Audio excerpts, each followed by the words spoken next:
Hello and welcome to Book World on Trust TV. On the show, we talk with African and international authors, review books and adaptations, while inspiring especially the younger generation into inculcating the habit of book reading. I am Sumaya Abubakar, and today we will be talking about the book Ladder of Cankerworn. But let's take a short break, and when we come back, you will get to meet the author of this great book. Stay with us.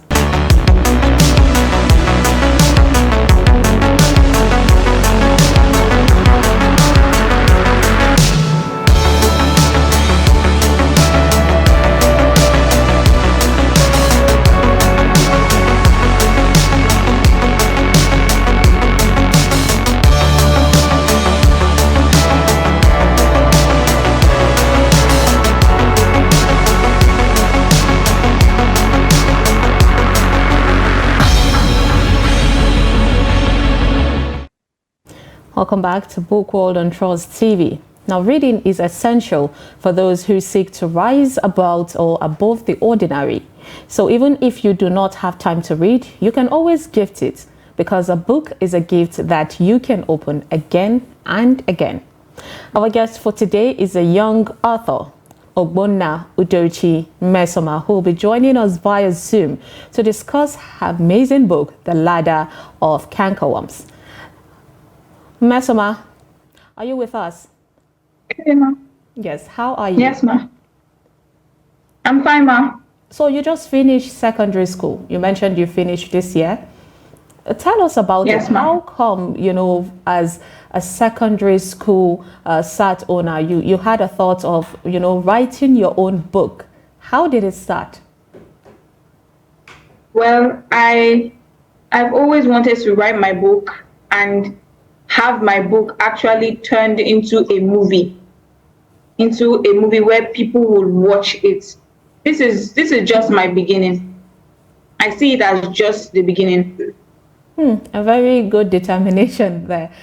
So this is just the beginning for you, which is really amazing. But tell us the story, like who were the people who guided you? Because I'm sure this must have been a very tedious journey, writing a book at a particular, a young age, considering we know that authors tend to be, say, 25 to, above. So who were the people who guided you, who made it easy for you to, write this book? My English teacher, and some of my other classmates, about 2-3 of them, they were also writing books. They also had inspirations to write books. And when I told my mother that I wanted to write a book, she encouraged me and assisted me and even went through it herself. Interesting. So tell us, at what point, did you tell yourself that I want to write, the ladder of the cankerworm? Because that particular word it's a word, the cankerworm is a word that you barely see, a high schooler using. So what was your thought surrounding that particular name, the title of the book that you had to come up with, and you told yourself, this is the name of my book. This is what I want to use. The name Ladder of Cankerworm came from a dream that I had.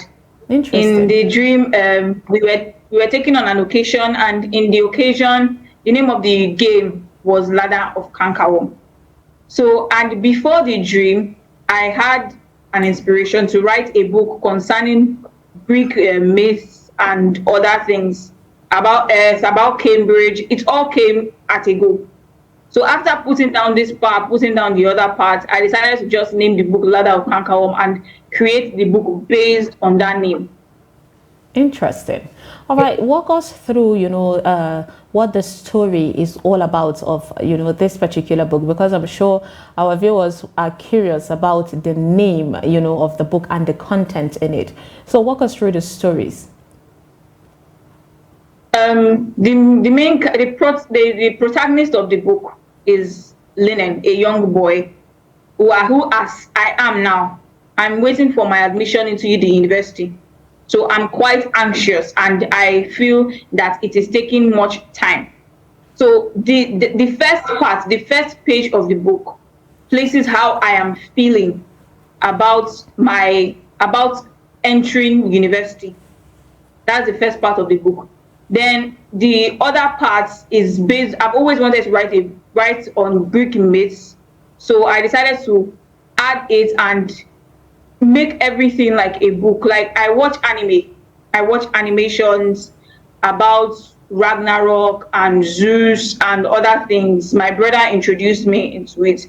So it is from those movies that I've watched that helped me to be more aware of this kind of book. The book is basically about Linen. Linen, he's the reincarnate of Ravelehonise, a man who God sent to earth to pursue Zeus from harming the humans. So Linen, after Ravelehonise went away, after Ravelehonise died, Zeus started threatening the Octavians again, that he's going to take the throne again. He now teamed up with the leader of Cankerworms, that's Riza.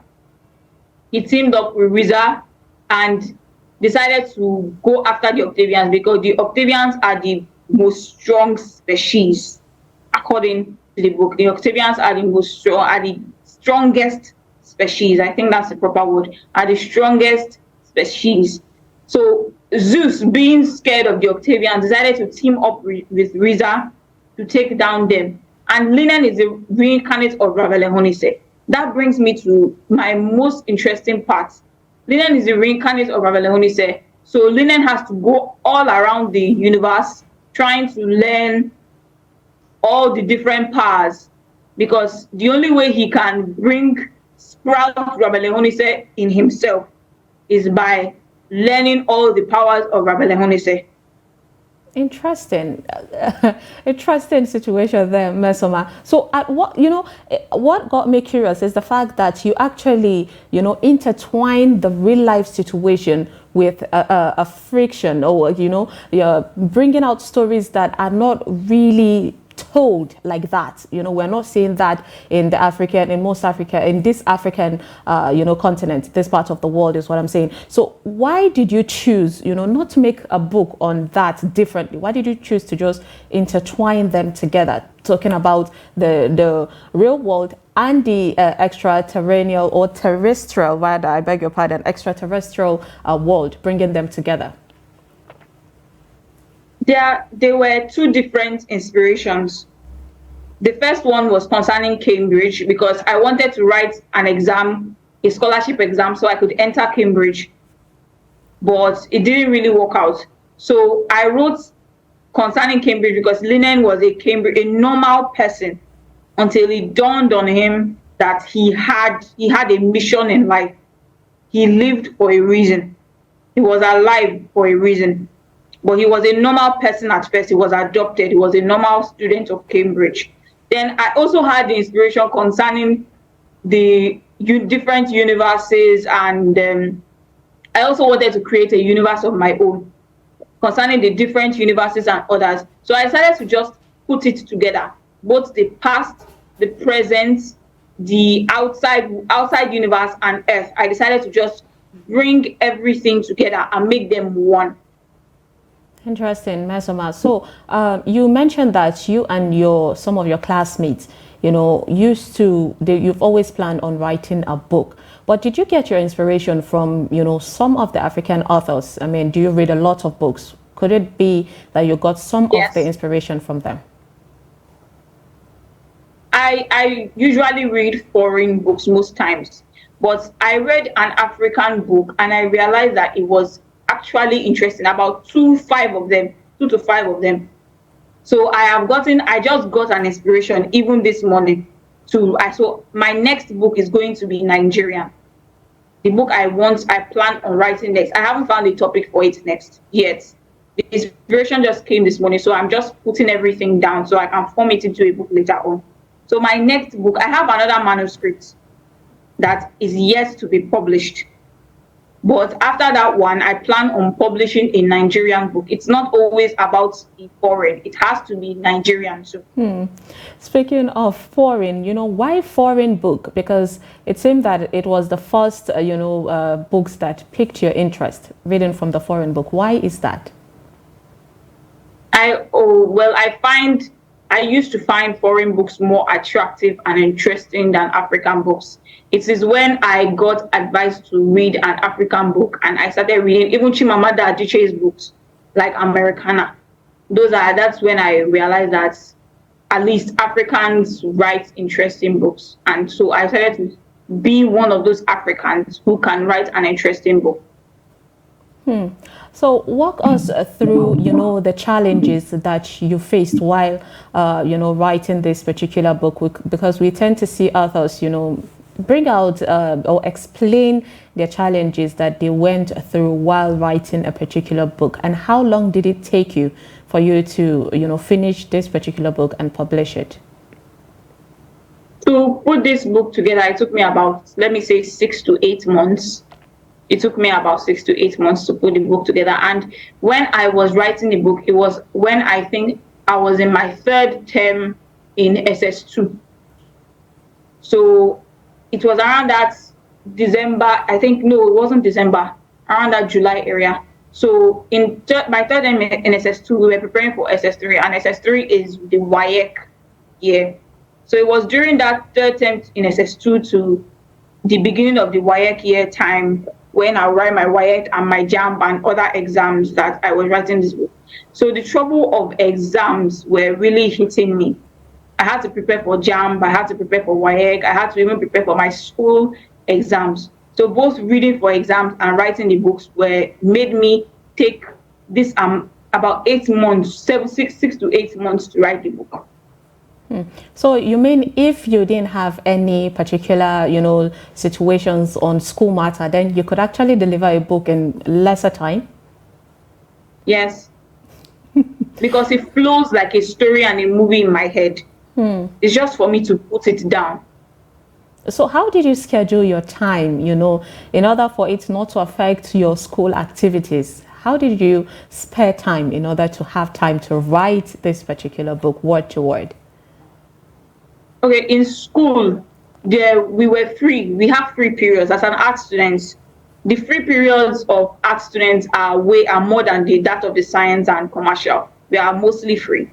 So we had free periods, and during those free periods, instead of me to join the others to at least chat and gist and talk about other things, I rather sit down and write this. And when I come back and I help after I help my mother, I also sit down in my room. Sometimes, even in the middle of the night, I could put this thing that I could write. I could start writing. Sometimes I'll write it in another book, and when I get home, I'll transfer it to the original book where I started writing the book. So it's mostly anytime that I'm free that I write it. At this young age, I must give kudos, to your mom. You've mentioned her 2 to 3 times now. So tell us, what was her own contribution to this particular book that you wrote? Sometimes when I come back and I complain that I did not write in school today because I was not free, she would leave me to write the book. She would actually leave me, and sometimes she could even go through it and say I'm making a big improvement, and she would tell me to continue, that I'm doing well, that she promises to publish this book and make the book go far for me. A very interesting conversation that I'm sure, every young adult would wish to have a very supportive parent there.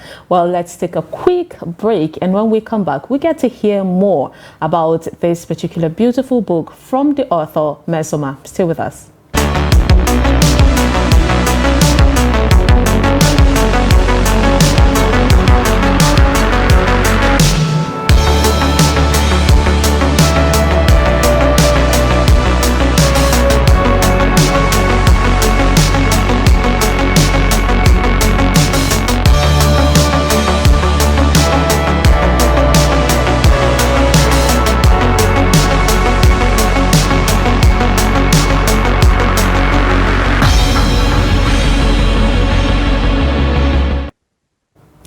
Welcome back to Book World on Trust TV, and we're talking about the book Ladder of Cankerworn, book written by the author Nmesome Ogbonna Odochi, a high schooler who actually took on the gear, of her life to tell herself that I want to write a book, promising to write more books. Nmesome, thank you for still staying with us. So right now, the question I want to ask you is, when a writer, or when a reader rather, pick your book to read, what do you want that person to take home with? What message do you want that person to get from your book? That no matter what you want, you will definitely achieve it if you actually work hard. And not even evil can stop you. No evil can stop you. That as far as you have God on your side and you actually work hard, you will get to where you are going. Because Linen went through a lot while trying to learn to get powers of Revelation. He went through a lot. So I'm just saying, if you work very hard, you will definitely get where you are going to. That's a very good message, at a young age to live for readers right there. And it's a good inspiration, which is one of the reasons, we motivate people to pick a book and read, because one way or the other, you learn something from it. All right, let's talk about, the characters of this book. I mean, you kept mentioning words that are quite, weird or new to especially, say, the African readers. So tell us how you came up with these names. Was it from another dream? No, no. The longest and strangest name in my book is Rabelehonise. Now, Rabelehonise is supposed to be past. And in the ancient time, they have weird names. I figured they have weird names. So I decided to make my own name weird and different as well. So when I was writing the part where Rabelehonise came in, I just put some letters together and it just made a word. Concerning the name Riza and Silas and other names, Linen, it just came. The day I put the world that I wanted to create, the name of the world I wanted to create, Octavia, that was also the day that I put down Linen as the main character. I put down Renel, I put down Dixaline and other names. But Rabelehonise, it came through the process of writing the book. The name came through the process of writing the book. But why do you choose those weird names? Riza or Risa. But I decided to make my own difference. I decided to make my own difference by putting a H in it. So the spelling of Riza, instead of it to be Risa or Za, is Rhiza. So that's how I made my own difference. Interesting. But why particularly, did you pick those weird names? You've mentioned the inspiration behind you creating names like that. And we know that, names tend to tell better stories. If you want to take the reader's imagination out of this world. And I keep hearing names like the Harry Potter, names there. So why did you create those particular names? Well, first, the Riza sounds like an evil name, and Riza in the book is evil. So it kind of matches his character. And my daddy, while writing the book, my daddy warned me that I shouldn't take other people's names. It will be like I'm collecting other people's story and using it to make my own. So I decided to create my own names and make it weird to my satisfaction. It was basically for my father's warning. You did have a lot of support there on writing this book. There. All right, so tell us, what is your favorite chapter in that book and why? I mean, there must be a particular the book is not point. It's not really based on chapters, if I could say. It's not based on chapters. It's like what begins a new part of the book is like current day, the venue, the time, and the place, the person that particular area is talking about. It makes it more simple for everybody to understand. So my favorite part is where linen, Rabbi Honise finally sprouted in linen and was able to bring down Zeus and Reza the second time. That's my favorite part in the book. At the ending, it's the end of the book, page 97. It is where linen just, everybody felt the power of Rabbi Honise rising in linen. Everybody felt. So what linen had been working for years finally happened. That's my favorite part in the book. But why is that? It proves it gives more how do I put it now, evidence to what I'm saying, that no matter how much you work, as far as you work hard, no matter how long, as far as you work hard, you will get what you want. Linen got what he wanted. Linen got what he wanted when Rabbi Leone sprouted in him. So it's all about fairy tale. At the end of the day, never give up, never lose hope, because eventually you would do a great thing. All right. So how does this link to your life, though? You know, is it relatable to something happening to you? Because Yes. I think earlier you mentioned about someone preparing for graduation, and just like you did. Elaborate on that, please. Linen wanted, at the first page, Linen was anxious to enter university. I've written my WAEC and my JAMB and my post-UTME. So all I am waiting for now is my admission to go to university. And so how it relates to my life is an anxious teenager waiting for admission to go to university and move forward in the educational life. That is how it relates to my own life. Interesting. All right, so let's go ahead, to the review part of the program. So you've opened the page that you're going to read for us. Let's hear it from the horse's mouth, as they would say.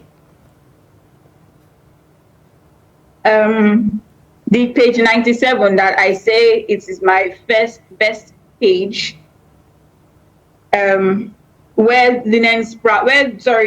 Rabbi only says sprouted in linen. Here it says, Rabbi Leone said fully awakened in linen's body. Zeus, he roared, and every motion ceased. That shows the power that Rabbi Leone had. Every motion ceased. The presence of the angry Rabbi Leone was heavy. Zeus trembled again. He had no idea that Rabbi Leone could awaken. At that moment, Rabbi Leone had taken full control of linen's body. Rabbi Leone Zeus mumbled as Rabbi Leone in linen's body broke the chains and jumped into the tournament ground.